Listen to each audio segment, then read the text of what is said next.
To GamesCom. Thank you for having us. How Great you to guys be all here. doing? Yeah, it's exciting stuff. Now, for those of the people out there that might have missed what happened last night, why don't you clue us in? What exactly did you just do?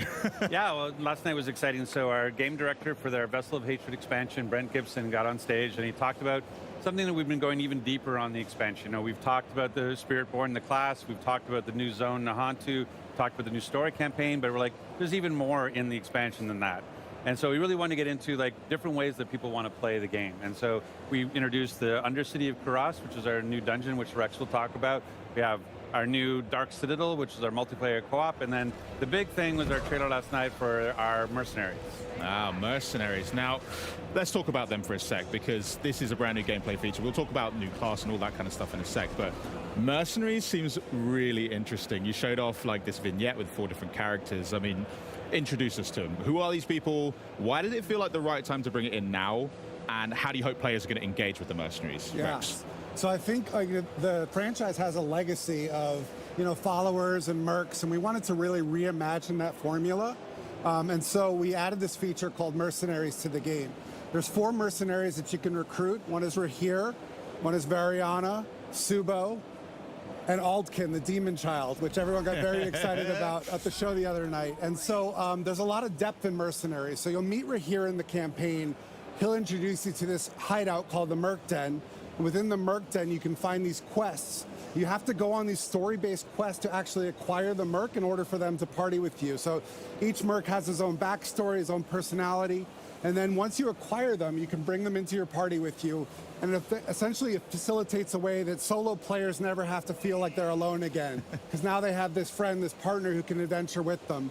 And so one of the ways that you progress your Merc is you have each Merc has their own skill tree. And you can sort of pick and choose which skills you want them to have. And it's a really nice way to complement your build. So whatever build you're trying to go with, you can have the Merc set up so their skills kind of match and overlap with your own. We also have a system called rapport. The more you work with a Merc and the more you adventure with them, the more they can sort of give you more benefits and they can kind of grow in power. And so once you go back to the Merc Den, you can actually get custom rewards that you can only get by progressing your Merc, building up that rapport in order to access these really awesome rewards at the end. And then, so I'm going to have to be best friends with a demon child if I want to see the good stuff. Absolutely. All right, I'm in. And then this last feature we have is called reinforcements, where let's say you don't want to have a Merc in your party all the time.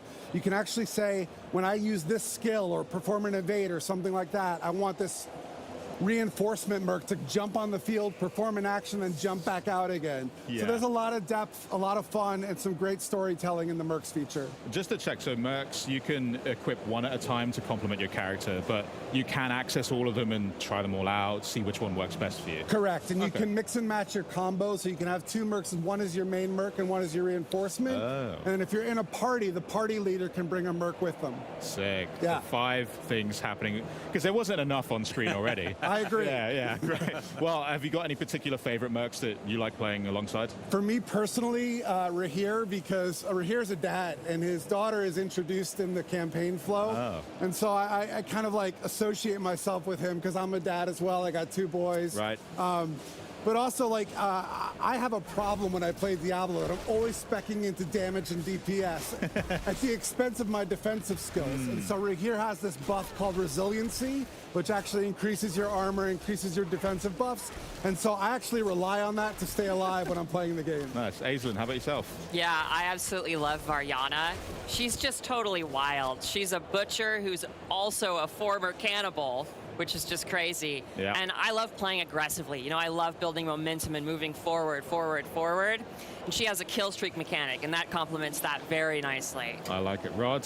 I mean, the demon child. I think it's such a unique character in our world, and that explosive power, and the fact that it has the sort of the 2 sides, the human side and the demon side, is really cool to sort of complement the variety on the battlefield.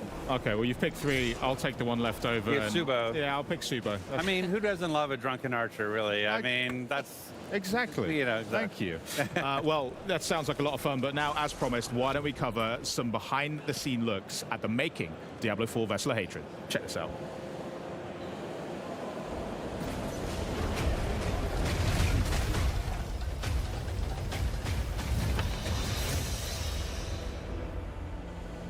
In Vessel of Hatred, we travel south to Nahantu, a region with both deep ancient jungles and vast sprawling plains. It's the last stretch of land in Sanctuary's eastern continent, and we've packed it full of experiences for every type of player. In this expansion, there's a whole lot to explore under the dark canopy of Nahantu. Nahantu is the southernmost region of the eastern continent that Diablo 4 has been taking place in. It's the last region that we haven't visited yet so far in the game, but it is one that we've been to before in Diablo. There's lots of new areas. We have 6 in total. 4 of them are jungle themed, and then we have 2 that are Red Rock Canyon, but each one of them has their own unique identity.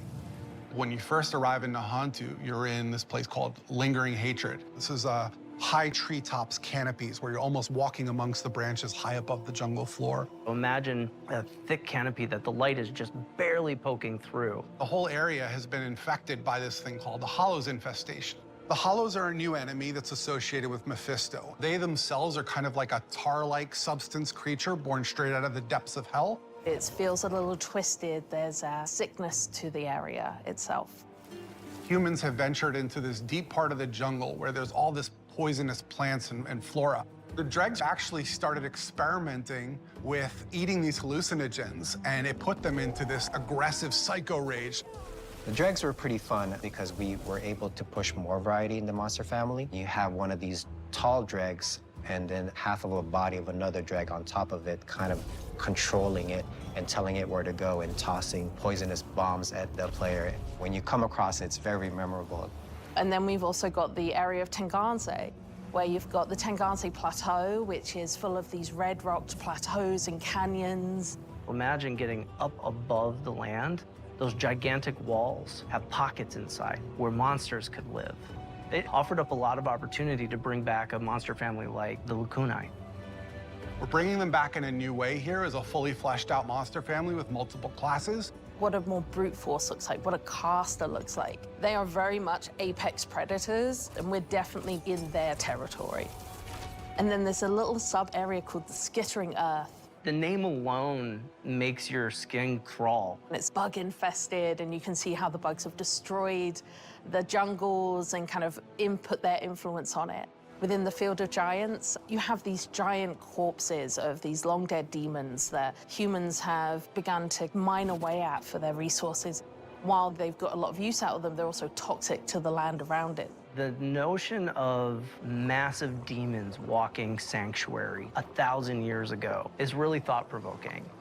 Plateau's also got just this beautiful color scheme to the lighting. It's really lovely to be there. And then horrific at the same time, you know, it's great. The Mercenaries in Vessel of Hatred are a group of people who we like to describe as ordinary people with extraordinary skills. They have the same level of will to fight against the demons of hell. And there's 4 mercs that you can collect over the course of the campaign. It starts with Rahir, a blacksmith and a shield bearer, is more a defensive fighter. He's able to go in there and soak up damage, use his shield as a bulwark against the enemy. You meet him early on in the campaign, and he's one who introduces you to the Mercenary network. You end up finding acquisition quests for 3 other mercs that you can find throughout the course of the story. Subo, the drunken archer, is going to work really well for people who want someone who's out of the main melee, in the back, offering utility and that kind of range support. Then we have Variana, a berserker crone, who's a melee combat fighter, close range. She's got a really cool combat meter, a massacre meter, where you need to keep killing enemies to get the meter to be filled. She's got a bunch of really interesting utility skills that you can kind of build in. Finally, we have the demon child Aldkin, who's a magic user who can transform himself from human form to demon form and join you in combat.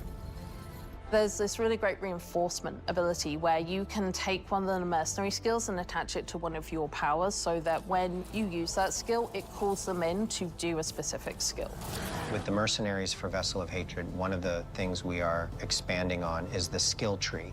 For Diablo 3, you had a very basic type of mercenary, but this time you can actually push a little bit more into the skill tree and make the mercenary the way you would want to play.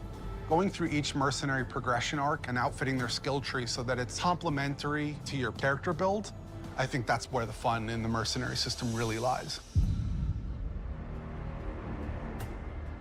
The Dark Citadel is a new in-game feature that's coming in Vessel of Hatred. It's an entirely cooperative player experience. All the mechanics within it are based around you working together with your party members to solve the challenges and face the first Khazra hordes within. One of the outcomes of the Mage Wars is this giant crater and all the souls that were kind of lost in it from those wars. The goal of the first Khazra, who are kind of the original Khazra, they're using the powers within the Citadel found within this crater to perform experiments to try and bring back their Dark God. Only recently, people have started going missing.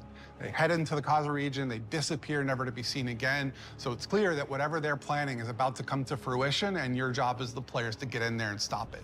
Citadels are a place where we take what is the best part of Diablo, combat, and we test it in a different way, which is adding in cooperative mechanics that you have to manage on top of that.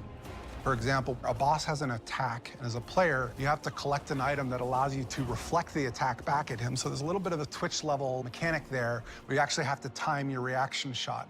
What's interesting about it is when you get multiple people in there, we're each responsible for reflecting that shot once, so we all have to sort of master the timing of that move. You can't do that kind of thing without coordinating as a team, and that's sort of the example of what Citadel gameplay feels like.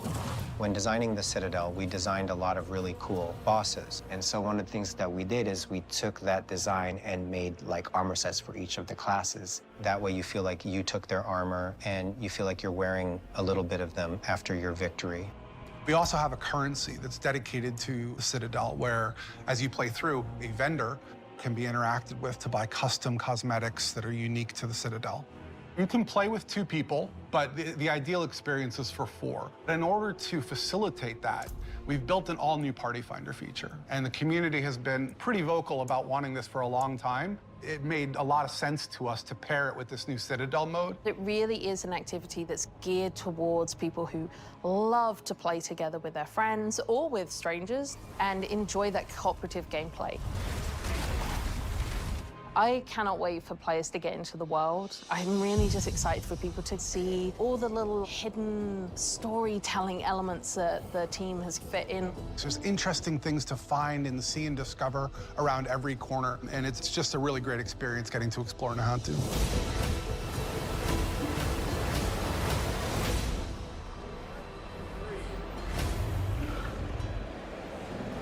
I mean, Party Finder, that is a fantastic idea. I mean, the amount of times I log on and a buddy's not there or whatever, now I can fill that gap. And who needs friends anymore, right? So, there was a lot in that. I want to talk specifically first about the Dark Citadel, because as a guy that's into his endgame activities, that's a really creative way to bring players together and actually work things out. So tell us, what actually will players have to do inside Dark Citadel to earn some rewards, get through it alive? So it's really a unique model for us. And again, Dark Citadel is built towards endgame. And we're doing more in Vessel of Hatred to push players through the campaign and then into the endgame, where we think some of the best content is. So Dark Citadel will require at least 2 players to get through, and requires a lot of communication between players to overcome challenges.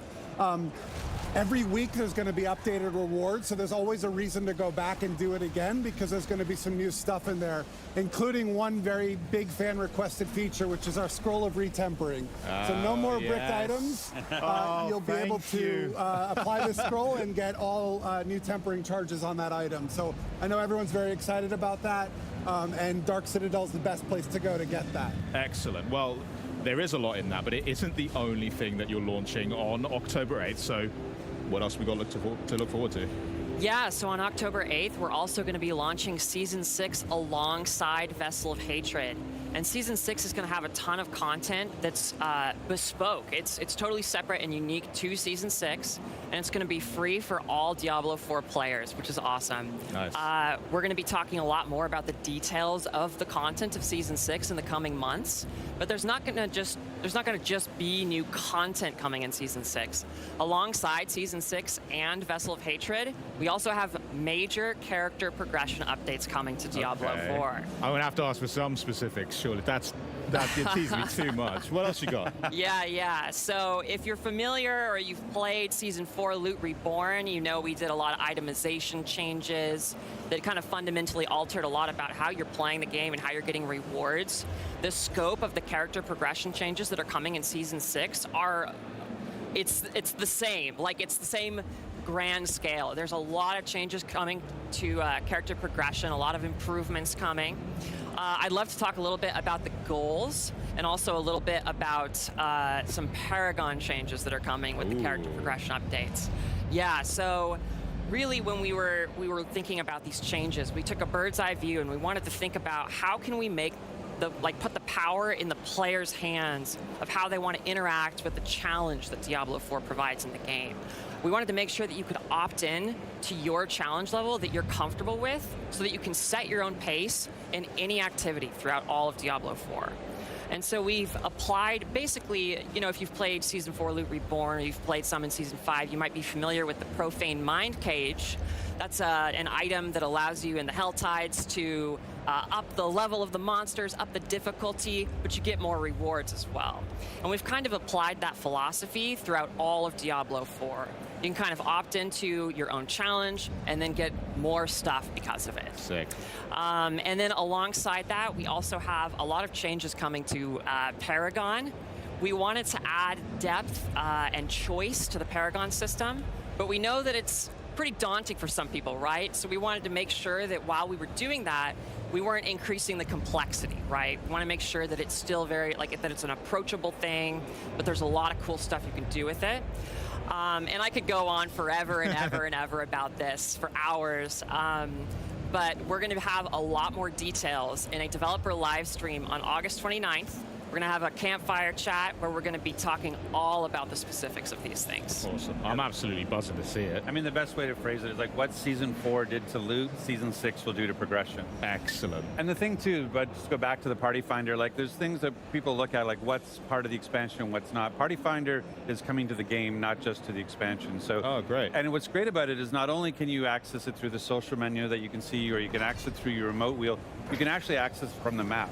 So when you say, oh, I'm going to go do this dungeon, you can say, and list it as a party that people come join me in this dungeon. So it's a feature that's going to apply to the entire game. Excellent. Yeah, and I should also mention, in addition to Dark Citadel, we have another mode that we're bringing to the table, which is called Undercity. And Undercity is a time dungeon where you want to beat it before the timer runs out. And that mode has modifiable rewards. So you get these things called tributes, and depending on which tribute you use, you can modify and scale your rewards with the difficulty. It's a really cool mode. We're really excited. And one of the reasons we built these two modes is this concept of new ways to play. Right? People love our game. They love Nightmare Dungeons. They love Whispers. They love Hell Tides. But what we really want to do is make sure we have enough canvas so that every user can find something that is uniquely suited to them. And that's what New Ways to Play is all about. Me and my friends, we just love being able to have a bit of choice, which is really fun in Infernal Hordes in the current season, for example. And being able to tailor exactly how messed up we want this level to get is really fun. So the fact that it's getting applied to more aspects of Diablo that's awesome to hear. But between now and the Season 6 launch and Vessel of Hatred, what other activities can players get up to whilst they wait? I mean, really, jumping into Season 5, you know, like you were talking about, Season 5 continues the pace of Season 4. You can level up really fast. It's very exciting. The Infernal Hordes is a great new mode. Which so is fun. Like, you know, it's sort of a horde mode where wave after wave are coming after. You can go and fight the Fell Council to get your rewards from that. But that's really the big thing. And like, just even if you haven't played through the campaign yet, that's one of the nice things about on the Vessel of Hatred is that it is a continuation of that story. So where Neyrelle left at the end of the game, you can pick that story up and you get to continue and play. So if you haven't played through the campaign yet, now's a great time. And I would be, you know, I have to also do the pitch, right? Like, go on.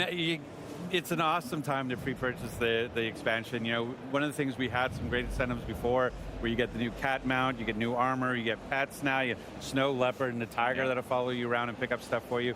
But with last night, we actually added 2 more, where not only do you have angel wings that we had before, we added demon wings last night. So if you've already, so if you've already pre-purchased, you'll get your demon wings are coming, or they're there. But it's a good time. And then we actually added with the Deluxe and the Ultimate Edition, we've actually added 1 month of Ultimate Game Pass. So if you haven't, jumped in yet, or if you want to add an extra month onto your subscription, pick up, the pre-purchase, and you'll get an extra month. And I already got my code last night. I watched the show, got back to my hotel room, and there was my code for a month of Ultimate. So it was awesome. Now you got to find some other games to play while you're on that as well. Yeah, well, in between Diablo. And, is that possible? I don't know if that's possible. That's true. I mean, I've already put in quite a few hours into the current season, and yeah, it's so much fun as is, and I just can't wait to see the Season 6 drop as well, and Vessel's looking great, new class as well. I mean, thank you so much. I don't know what else I'm going to play in the meantime. You guys have just killed all my free time. Well, it's great.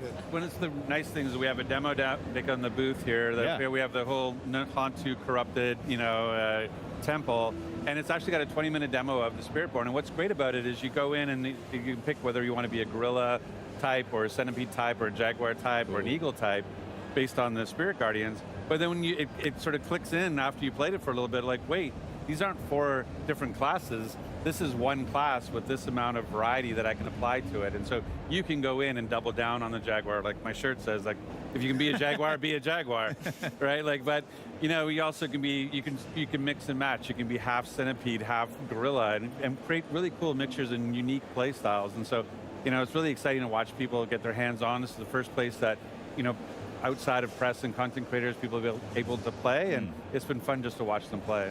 Well, half centipede and half gorilla is a disturbing image to end on, but, thanks a lot. You're going to stick around because we need to talk about